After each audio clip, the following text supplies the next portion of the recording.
Okay, well, why don't we go ahead and begin? First of all, thank you for everyone for joining us either in person or online for the inaugural lecture for the Center for the Study of Lived Religion here at University of Venice. My name is Joseph Sanzo, and I'm an associate professor of history of religions here at Foscari and the director of the Center for the Study of Lived Religion. It is my pleasure this evening to introduce Elena Valussi, who will be giving the inaugural lecture this evening, or morning or afternoon, depending upon where everybody is online. Although I do not want to take away too much time from Elena's talk, which is certainly going to be quite interesting, I thought that a few words would be in order concerning this center. First of all, the center's specific emphasis on lived religion has its origins in my European Research Council project, Early Jewish and Christian Magical Traditions in Comparison and Contact, which uses so-called magical objects such as amulets and incantation bowls from late antique Egypt and Mesopotamia to help us better understand how early Jews and Christians negotiated their identities in dialogue with one another in lived contexts. For example, in their everyday rituals for healing, protection from demons, and cursing. Since broader questions about the manifold relationships between daily practices and what we might call religion fundamentally inform my research interests, and I also have the honor of being part of the Department of Asian and North African Studies at Foscari, which is characterized by a wide range of specialists in diverse religious and cultural traditions, I was absolutely delighted to discover that the University and Research Ministry of Italy, also known as MUR, had a funding program available for ERC grantees to expand the parameters of their projects. I thus applied for and was awarded a research grant through this funding stream, known by the acronym FARE, with the aim of creating a center that expands this interest in lived practice across all times, regions, and religious traditions. In particular, the Center for the Study of Lived Religion, or CSLR, which is housed in the Department of Asian and North African Studies, develops the theoretical and methodological insights of scholarship on lived religion, especially the now completed ERC project, Lived Ancient Religion, by focusing on 6 central comparative dimensions of quotidian existence. 1, cultural adaptation, appropriation, and differentiation. 2, religious competence and specialization. 3, situational or contextual meaning. 4, materiality, visuality, and textuality. 5, gender and race. And 6, landscape. In conjunction with this interpretive and thematic framework, the CSLR privileges studies on material artifacts, archaeological contexts, and religious performances with the express goals of illuminating everyday practice around the world and in different epochs, and of moving beyond facile taxonomies, binaries, and constructs that have often characterized scholarship on daily religious life, such as the clear-cut distinction between elite versus non-elite religion. In closing this brief introduction to the center, I would like to express my gratitude to the Department of Asian and North African Studies here at Foscari, to the European Research Council, and to MUR for their institutional and financial support of the center in general, and of tonight's lecture in particular. And of course, anyone who would like more information about the center should feel free to contact me via email. Now, without further ado, let's begin tonight's inaugural lecture. Our speaker, Elena Valussi, is a senior lecturer in the history department at Loyola University Chicago. Her research and publications revolve around the intersection of gender, religion, and body practices, Republican period discourses on gender and religion, the intellectual history of Taoism, and spirit writing in Chinese history. She is the vice president of the Society for the Study of Chinese Religions and a member of several committees at the American Academy of Religions and the Association of Asian Studies. Among her more recent publications is an essay out this year titled Female Alchemy, Health, or Immorality, an essay that will appear, or has it already appeared? It's just published. It's just published in a volume titled Religion and Medicine in Asia, Methodological Insights and Innovations, which is edited by Michael Stanley Baker. She is also the co-editor with Matthias Schumann of a forthcoming volume entitled Spirit Writing in Chinese History and Society, which will be published with Brill. The concerns of this latter publication overlap with her presentation tonight on spirit writing and gender in Chinese religious practice. And Elena, the floor is yours.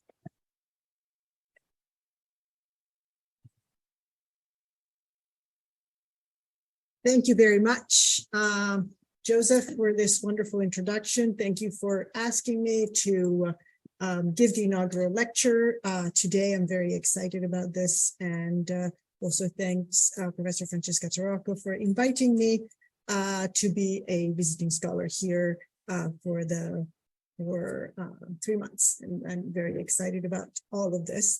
And thanks to everyone for coming here today. And thanks to everybody who is online. I see there are several people and probably a lot of friends online. So hello to everybody online as well. Let me just see if we can move on here. Yes. So today I want to talk about spirit writing and gender in Chinese religious practice. And as Joe just said, it is part of the book that we are editing together, Matthias Schumann and myself, on spirit writing in Chinese religion and society, Chinese history and society. So my chapter in that edited book revolves around the practices of women within this context of spirit writing. And so I obviously will explain what spirit writing is. And here you can see a beautiful image, one of the most beautiful images of the practice of spirit writing involving women. So I will discuss this painting later on. This is just the first slide, but I want to connect to what Joe was saying on lived religions, because I think I'm particularly happy to be talking about spirit writing and gender in the context of a lecture on lived religions. And I am going to read to you this quote by Bob Orsi, who talks about lived religions and why it is important to study lived religions. So the study, rethinking religion as a form of cultural work, the study of lived religion directs attention to institutions and person. The emphasis are mine, texts and rituals, practice and theology, things and ideas, all as media of making and unmaking worlds. The key questions concern what people do with religious idioms, how they use them, what they make of themselves and their worlds with them, and how in turn man, women, and children are fundamentally shaped by the worlds they are making. There is no religion apart from this, no religion that people have not taken up in their hands. I think this is very important and really relates to what Joe was saying before. And today we will be talking about things and objects that are used in religious practice, and also about practices that are generally marginalized and that we need to bring back into the center of the study of religion. And the next quote is about the experience of women. So generally, Bob Orsi is talking about how modern scholarship maps the social world, often in a sharp divide between public and private. And this map is gendered. On this grid, the experience of women and children is isolated from the public and accorded less significance. So the study of lived religions undermines this well-maintained boundary between private and public, and also, as Joe was saying, between elite and so-called popular. And it is at the intersection of domains once neatly segregated by modern scholarship that religious idioms take on their urgency. And as they do, these boundaries dissolve. So I'm interested in bringing back the experiences of women and children. Of course, I'm not talking about children today, but you will see many children in the images that I am showing you, together with their mothers or sisters or grandmothers practicing religion. So I wanted to contextualize my talk today in the context of this question of lived religions in this way, both in terms of talking about spirit writing as a previously marginalized practice, and now which is now receiving a lot more interest and serious scholarship, and women who are also generally marginalized in the study of religion in general, bring them back to the center. Also, I want to talk a little more in general about some questions posed by feminism within religious studies. And so to challenge the androcentrism of religious traditions in general, and identifying women as a legitimate category of analysis.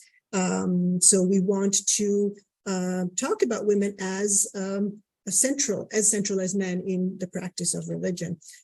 Also exploring new female-centered religious activities and acknowledging women as religious innovators in their own right.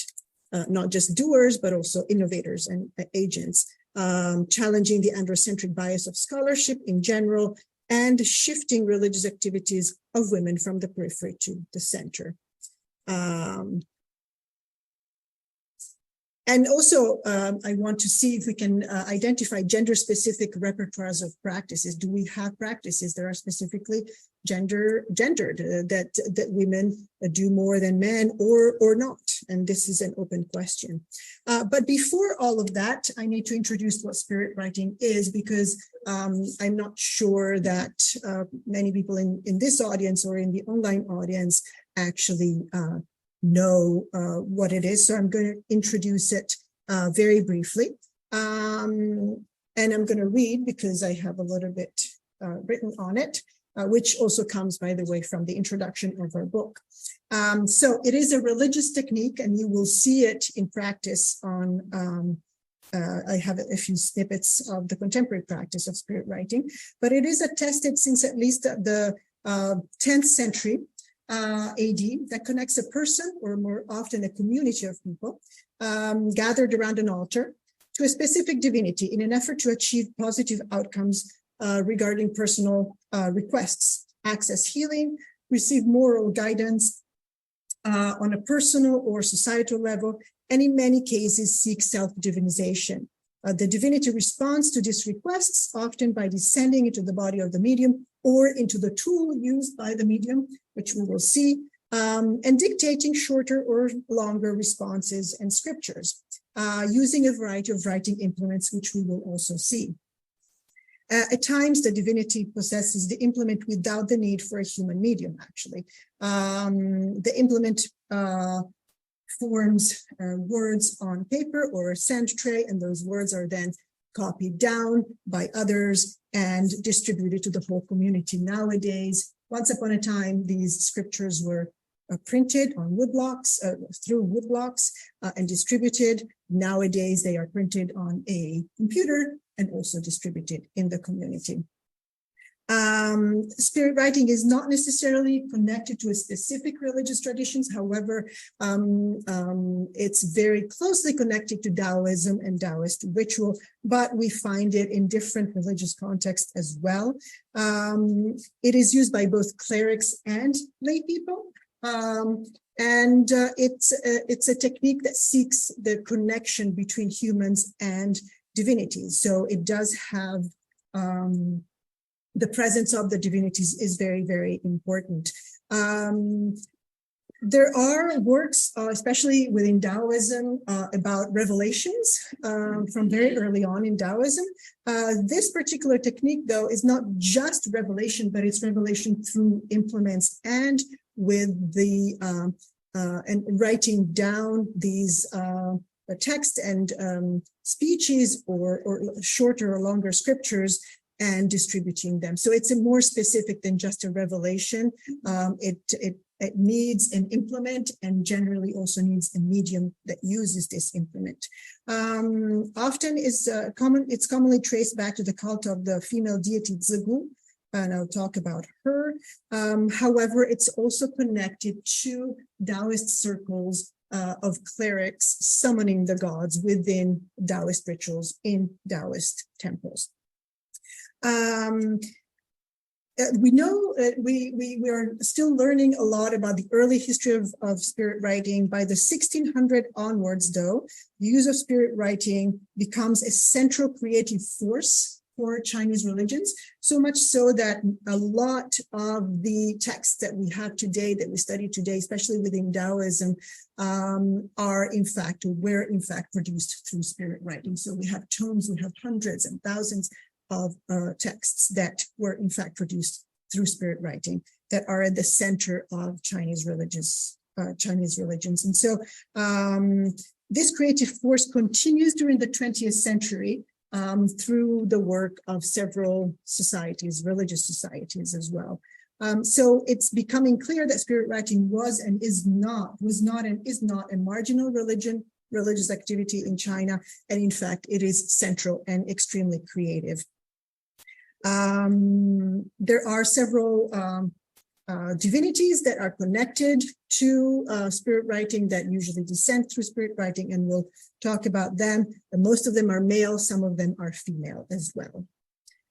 So in terms of terminology, and also the term spirit writing, I'm using spirit writing, but now, as you will see, there are a lot of different Chinese terms that are the terminology that the Chinese use for this practice. And so in the West, in English, we use spirit writing or planchette writing, simply because it is, when it started to be studied, it was connected to spirit, the spirituality kind of movement that was going on in the West in the mid 1800s with Ouija boards or planchette writing, and so the people that were studying this practice in China connected the Chinese practice, to what was going on in the West, and so that's why we use the term spirit writing. But as you will see, so it's the term spirit writing is an ethic term, is a term that comes from the outside, not from the inside of the communities that use it. So here, for those of you who can read Chinese, I have a list of different terms that define spirit, that describe spirit writing. This is the first one that's connected to the cult of the goddess Zibu, and it's wielding the sieve or the dustbin. And so actually describing somebody holding a dustbin, and you will see in a minute how that is used. So this is one of the earliest terms, and then we have Jiangbi, which is causing gods to descend into a brush, and so that brush then writes words. Then the flying phoenix, or wielding the phoenix, so holding a phoenix, and you will see that there's an implement that looks like a bird. So there's a lot of different terms: phoenix stylus, supporting the crane, supporting the stylus, scribal register. All of these terms we are now using. We're not translating as spirit writing. So you can see how there's a real discrepancy between what the communities use and what we use in English. And then the last line is about the altars where this is happening. And so spirit writing altars, basically altars where you hold the stylus, or altars where the phoenix descends. So they are places where communities gather together to observe this practice. Just really quickly, I don't want to do a long history of the field. The very first book in Western languages that described this particular practice, especially from the point of view of anthropology, but also of history, is The Flying Phoenix, David Jordan and Daniel Overmeyer. And then a lot of other scholars have written about this, but more recently, we have three important books. Two important books have come out in 2015, Fan Chun-Wu, Flying Phoenix and Popular Religion. In 2022, Vincent Broussard, Making the Gods Speak. And you can see also already these images on the left. You see a phoenix with a beak coming down, writing on a tray of sand, and somebody writing down these words. And then the same thing in the middle, you can see people writing on a tray of sand, and the gods are up there. As you can see, the gods are up there, kind of sending down the words. And then the third book is the one that is coming out soon, hopefully, and that's the where in and in this book is a chapter about the topic that I'm talking about to you today. And so here, just these are just a few very short videos. One of them I took, but this I didn't, obviously, but just to show you the different implements and the different techniques. Hopefully you can hear something.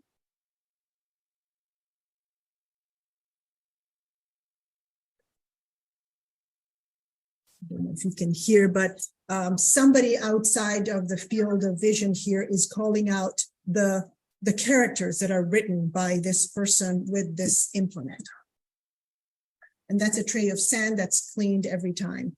And then we have a different one in Singapore. You can see this is a different implement, and there's two people here holding it, not just one.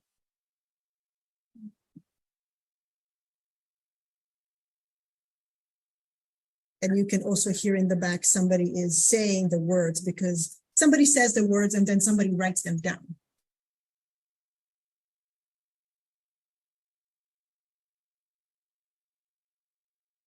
And then this, on the other hand, is you can see two people with that basket that I was talking about. It's a basket, it's a dustbin, and with an attached stylus, and they're doing the same thing, writing on sand and calling out. The woman in the front is calling out the words that are written.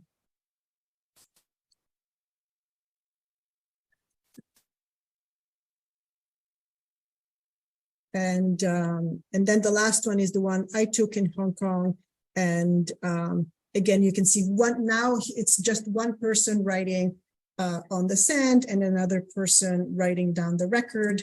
And she's also correcting the person who writes, right? So she's suggesting, no, this is not the right word, or this is the right word. So this gives you a sense of the variety of techniques that there are. Sometimes it's two people, sometimes it's one person. Traditionally, it was mostly male mediums and male clerics. Now in Hong Kong, especially, we have a lot of female mediums. So this is what it looks like today. It doesn't mean that it's what it looked like back, several centuries ago, but this is what it is today. Sorry, I don't remember the name of the temple. Sorry. So this is another temple, and I show this to you because I want to show you the implement as well. This is the implement that we're talking about, the phoenix shaped implement that they talk about when they say the descending phoenix, for example.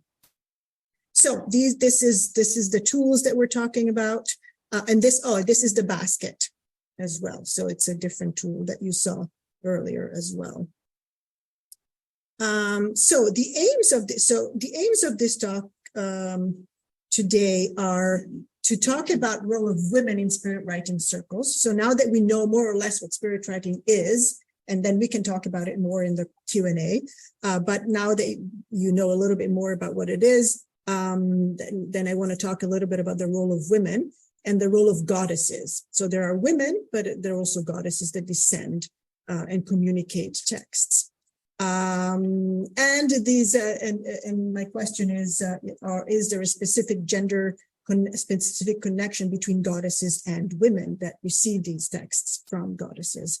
And to make women more visible agents and their activities more acknowledged, and gender roles more explicit. However, I want to foreground this with a few problems, methodological problems, which relate not just to women in Chinese religions, but to women in Chinese culture in general, the study of the research of women in Chinese culture, and I'm sure in other cultures as well. So it's difficult to access text describing women, especially for earlier periods. There just isn't a lot written about women. Certainly isn't. And women have been marginalized in the vast elite record of traditional China. So elite texts do not record the activities of women because they are marginal. They're not central to the historical progress. Women are also generally less literate than men, therefore they don't write about themselves, about their own activities. And narratives about female practitioners or women in general are usually narrated by men. And so even if we have narrations about the activities of women, oftentimes the writer is male, maybe a father, maybe a brother, maybe a son, talking about that family member. The gender of the practitioner generally defaults to male unless clearly identified as a woman. So if somebody's talking, if there's somebody's doing something, generally, unless they are specifically identified as a woman with a term like sister or wife or mother, then it's difficult to understand if they are women. So now I want to talk again about this. I want to go back to this painting, which again is really beautiful. I find it particularly and also very full of information, I think. So here what you see is this painting describes a scene in a very famous novel in China, The Dream of the Red Chamber. And this particular scene is a scene of spirit writing. Why? Because the main character of the book, The Dream of the Red Chamber, Bao Yu, it has lost a very, very important jade that he really cared for and cannot find it anywhere. And so he asks a friend of his to go to Miao Yu, who is a Buddhist nun, to see if she can find a way to find it. And so this setting here is apparently in a Buddhist nunnery, and you see here people conducting a session of spirit writing. And this is defined very specifically in the book, and they use Fuji as one of the term to describe this. So at the Green Bower Hermitage, Miao Yu asks the Blanchette about a jade. So here you see the center is Miao Yu and Xu Wen, her friend, who are holding, as you can see, very lightly this thing that is no longer a dustbin, but is a kind of round object. It seems like a delicate object with a stylus. They're only holding it. They're not really pushing it around, it seems. So they are really indeed holding it while it is moved by the divinity. These two women, on the other hand, are helpers who are writing down the words of the immortal. As if you remember, in the video I showed you, there were some people who were also writing down. This is what they are doing. In fact, we can check, and the writing on that piece of paper is, in fact, what is recorded to be the answer of the immortal. And here on this side, you see the divinity Guanyin. She is often connected to women religious practice. Here you see her with the attendants Red Boy and Long Liu to each side. And she's there probably because she's often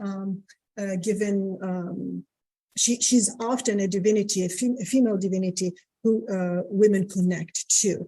But the divinity who is actually sending down the message is this one up here, Li Tieguai, the man sitting on the cloud of smoke of incense floating up.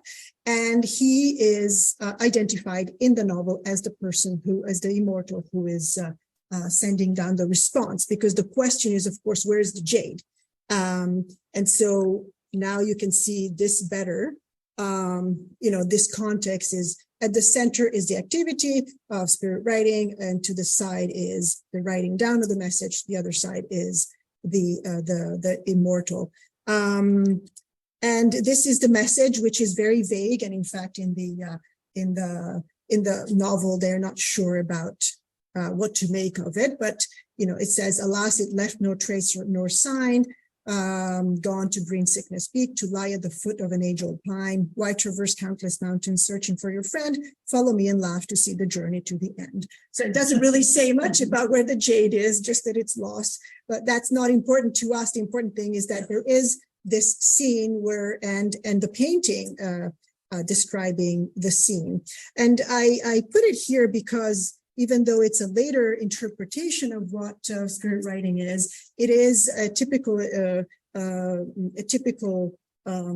image of how it is performed and how, but it's also a fairly rare image of women performing it. The origins of the practice. So I'm going to take a step back because the novel as well as the painting are 1800s, 1850s. So, but I'm going to take a step back and tell you a little bit about the origins of the practice, because the origin of the practice have something to do with women. Zigu is the goddess that I mentioned a couple of times, the purple maiden, and she was a concubine. In the mythology of Zigu is that she was a concubine harassed by a jealous primary wife, and she died in the latrines on the 15th day of the first lunar month. She's celebrated by women on that day every year, still today. And she's also alternatively called Zigu, goddess of the latrines. And the practice that women perform is called invitation of Zigu. They invite her to come down and to answer to their questions. It's a long-standing oral tradition, longer than the written, but the first mention of it in writing is in the 5th century AD, which is really early. And the cult, so Zigu is remembered, worshipped, and questioned by women. And the tool is that dustpan that you saw earlier on. It's which is an essential tool for women's chores, right? So it's a women's tool. And the chopsticks that are put, and there's a couple of chopsticks that are put to the side of the dustpan to wield it. And chopsticks, of course, are used for eating, which is also something that has to do with cooking and the women's world. The practice was conducted by women, for women, through a female figure in a female space, the inner quarters. So this is really the first time that we see this practice of holding a basket that moves and answers questions. It starts with women as practitioners and women as subjects. And Zigu responds in the affirmative by shaking the dustpan, and in the negative by staying still. So there's no writing. So I'm taking a step back here because, of course, so far we've been talking about writing, spirit writing, but actually the origin of this practice didn't involve writing, involved just shaking, moving this dustbin. And the questions that women ask are generally understood to be the purview of women. Mulberry and silk production was a really important part of women's lives in traditional China. They produced silk. They fed the silkworms, and they kept them alive, and then they wove the silk. So this is another image that you can see. It's a folk image, and you can see the dust pan right there, and women and children.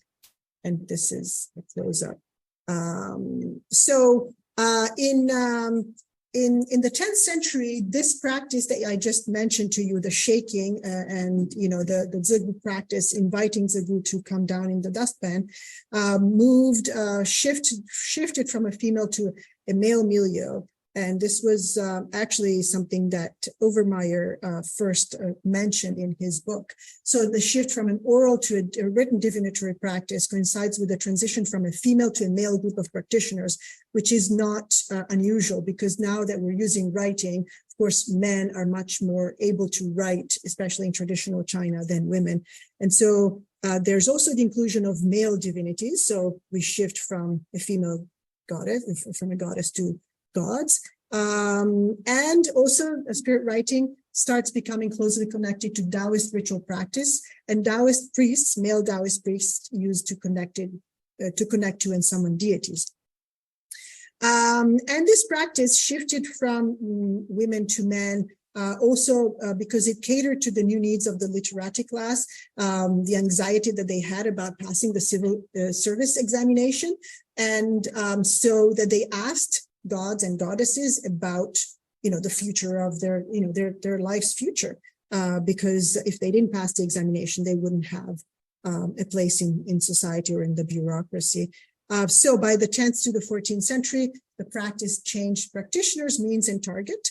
men were in charge of the process. A stylus was used to write, and there was a shift from female to male topics, as well as connecting mostly to male divinities, and the production of a large quantity of written sources now. So I'm going to skip this. But there is continuous worship of Zagu by women as well. So we have two strands. There's this strand that is much more related to writing and to producing texts, and shift to a male milieu. But also Zagu continues to be worshipped by women. From the 16th century onwards, we have very good records of this particular practice, we have very lively images that I'll show you in a second about women practicing inside the inner quarters, relating to this straw image that we talked about. So it continues to be part of women's practice, but it doesn't intersect with spirit writing any longer, because that practice, the Zagu practice, still doesn't write down any kind of, doesn't produce text. And this is a map of that I produced thanks to Logart at the Max Planck Institute in Berlin. They host Chinese gazetteers, and it's possible through their platform to identify geographically mentions of certain practices. And the practice that I asked about was Zagu, the invitation of Zagu. And as you can see, this is just to show you that it was practiced everywhere, all over China, basically. And so this is just to say that it's mentioned in not every single gazetteer, but almost every single gazetteer in, let's say, from the 16th century onwards. So obviously, and this is the female practice of Zagu. So it is very widespread. So that's just to show you that. And now, yes, exactly. Korean Peninsula. Right, Korean Peninsula. We don't. This particular database does not only has Chinese gazetteers, but it involves that part of China that's close to Korea as well. Or that the boundaries have shifted through the ages. So observing the images that I'll show you in a second, I wanted to show you how there are groups of women practicing. There are always children present, and they continue to use this dustpan, not any writing implement. And the gender of the divinity is always female, always Zagu. And as you can see here, this is from the Dianshi Jai Huabao, which is a newspaper from that period, the very late 1800s. And here is another complex image that I'll show you some little elements of, just to show you. But basically, that's the larger one. You can see to the bottom there, they are, I don't know if you can see it, they are using a dustpan right there. Maybe that's easier to see right there. They're using a dustpan and they're bowing down to the divinity. But also women, there are women everywhere. Very few men, right at that upper corner there, you can see a few men just peering in what the women are doing. But mostly it's all women here. There's women here, like a grandmother and a daughter with a son, probably burning incense. There's more people burning incense here, and somebody holding a little child by straps. So very, very homely kind of situation here, where there's also the worship of Zagu. And you see it in many different examples here, all from this newspaper. Women and children and the dustpan. Women and children, again, holding the dustpan and burning incense. Here the same. And here you also see a phoenix, which is also a symbol of spirit writing, the flying phoenix. Here I put side by side male and female images of men and women doing this practice. So in the background, you see the flying phoenix, the crane, actually, it's the crane. And then in the front, you see all women on this side and all men on that side. Here you see the dust bin. And there you see a different implements that actually is writing on the sand. And if we look at other images, it is clear that men are producing writing here. This is another image where you can see the gods sending down their words, and there are literati there using this implement to write down in this case, they're actually writing, I think, on a scroll rather than a bed of sand. And here they are actually putting away the scrolls that they have received through spirit writing. And you can see how many scrolls they have already there stored. So here I just wanted to show you the differences between what the men do, what the women do. The men produce writing, the women do not generally produce writing. Now I'm going to shift to the late imperial period and talking a little bit. I don't know how I'm doing with time. 5:41. Okay, so I'm going to be a little quicker. So spirit writing in the late imperial period. Again, there's that shift that I was talking about. So there's two. I wanted to emphasize the fact that women never really stop this practice, but they don't really produce writing. Whereas males who produce writing, men who produce writing are very actively involved in this practice. And so it is mostly conducted by males, specifically because it involves a certain level of literacy. And it's also involving mostly male immortals like Du Dongbing, Wenchang, and Guandi that are contacted through spirit writing and that come down through spirit writing. Also, they're mostly male altar managers and mediums. But there are a few examples of women involved in spirit writing as medium, as altar managers.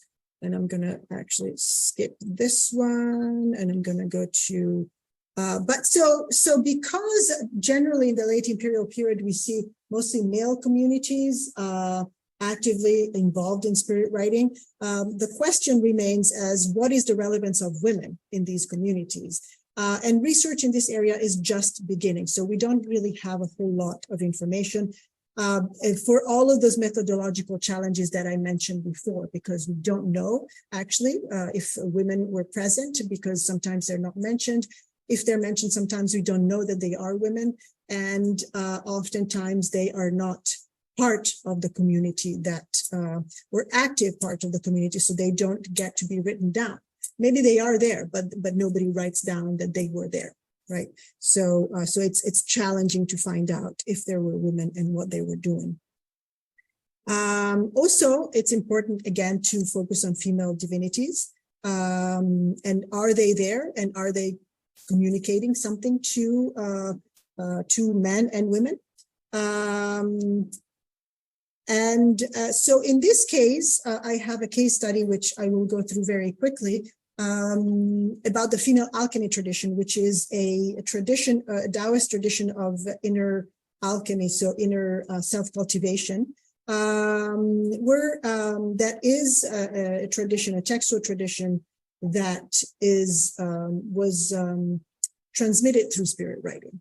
And so many female divinities appear actually within this tradition, within the text of this tradition. And also they were directed, these texts, to women, so to a female audience. So there are female divinities and a female audience for this particular tradition. So it's a small tradition, but it is indicative within the much larger production of texts that is mostly, again, as I said, produced by males. So this is just an image of one of the texts that are produced by spirit writing about women.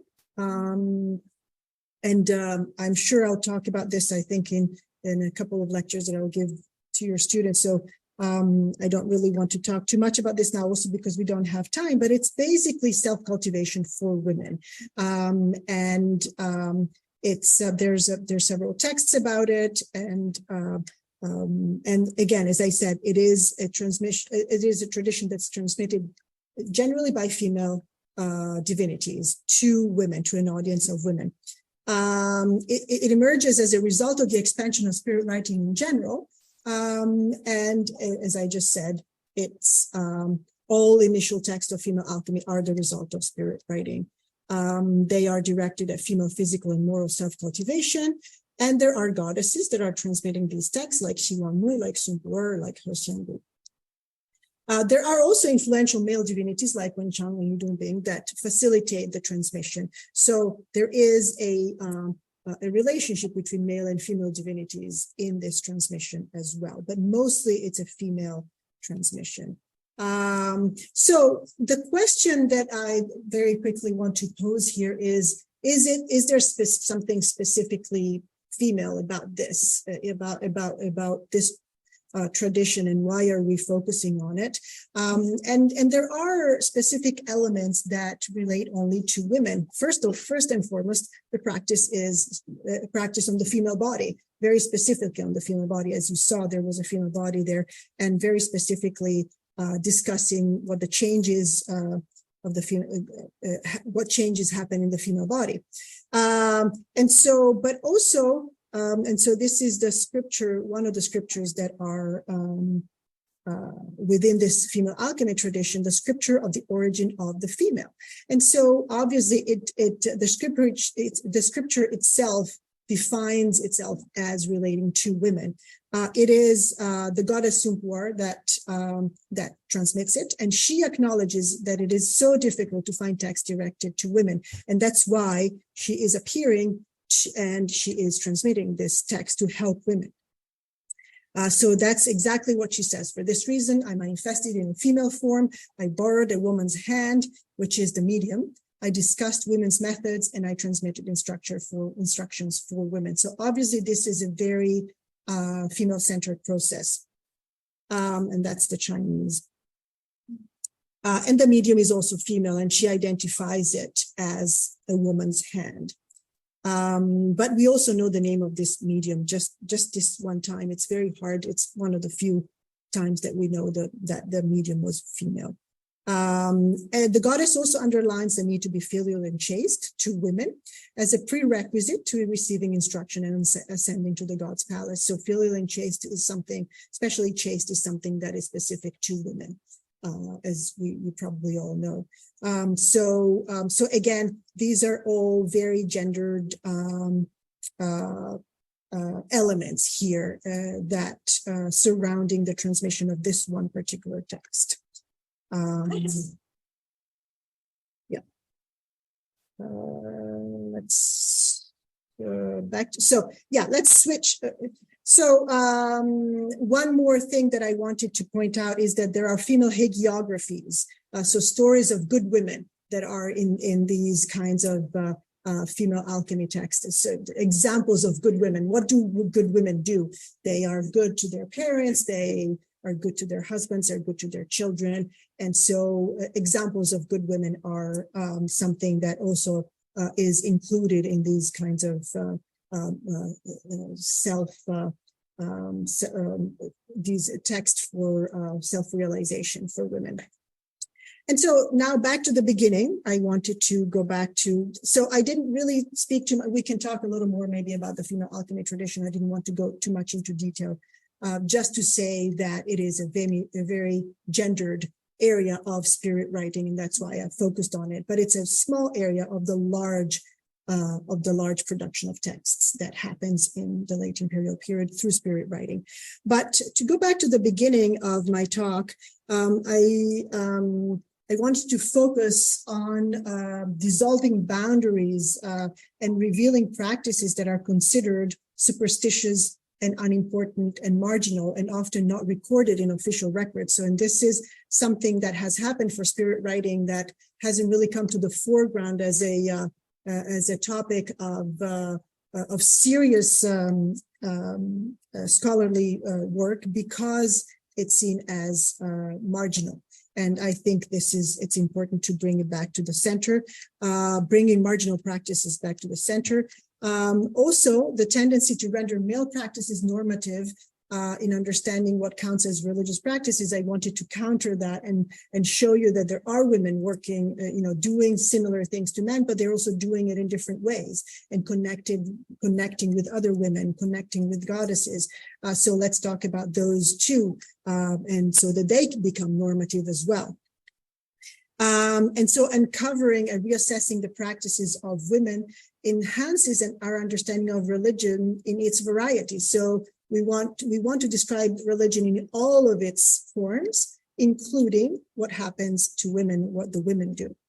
And so also the concerns that I mentioned here for physical and emotional, I guess I didn't mention them too much, but there is a lot of concern for physical and emotional well-being of women, health and healing, intimate and familiar relationship, centered around the home. As you saw, a lot of those women were in the home doing those practices.